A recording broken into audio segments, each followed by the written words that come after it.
alarming new video of a secret weapons arsenal. The video shows a base deep underground, lined with missile launchers and soldiers standing in formation. This comes just days after Iran test-fired a new generation of missiles, a test that would violate the nuclear deal. Jim Sciutto is out front. 1,600 feet deep under an Iranian mountainside, a hidden arsenal. Islamic Revolutionary Guard soldiers at attention and dozens of missiles on their launch vehicles. Set to dramatic music, Iranian state TV broadcast these images, boasting it is just one of many protected sites around the country. The missiles in various ranges are mounted on launchers in all bases and are ready to be launched. That is, if our enemies make a mistake. The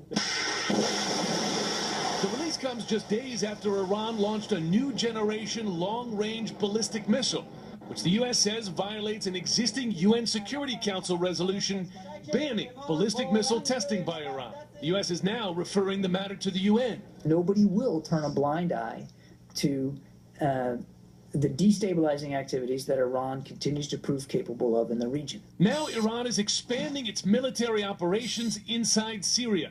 The U.S. believes as many as 1,000 Iranian troops are on the ground, joining thousands more fighters from the Iranian-backed Lebanese militia Hezbollah. The White House says Tehran is acting out of desperation. The fact that they're having to ramp up their support and to do it in a more public and conspicuous way, I think is an indication that what they've been doing so far hasn't really worked. But Iran is not alone.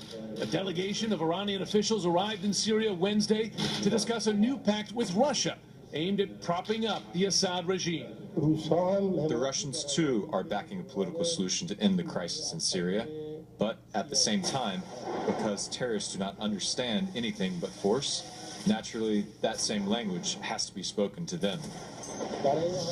I mean, Jim, this is pretty incredible, right? And it's a video coming just as President Obama is about to sign the nuclear agreement with Iran. Can he really go ahead with that now?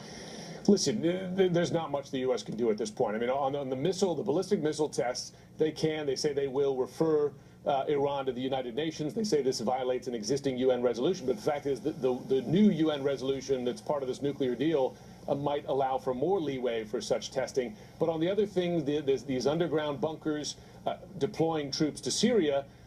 There's not much the U.S. can do, and it does call into question, Aaron, you know, that side benefit of this deal that was talked about by some, that it would usher in a new era of potential cooperation. You know, on the ground in Iraq, the U.S. and Iran are basically on the same side against ISIS. In Syria, they're on opposite sides. You know, the permanent interests, right? Those aren't going to change as a result of this nuclear deal.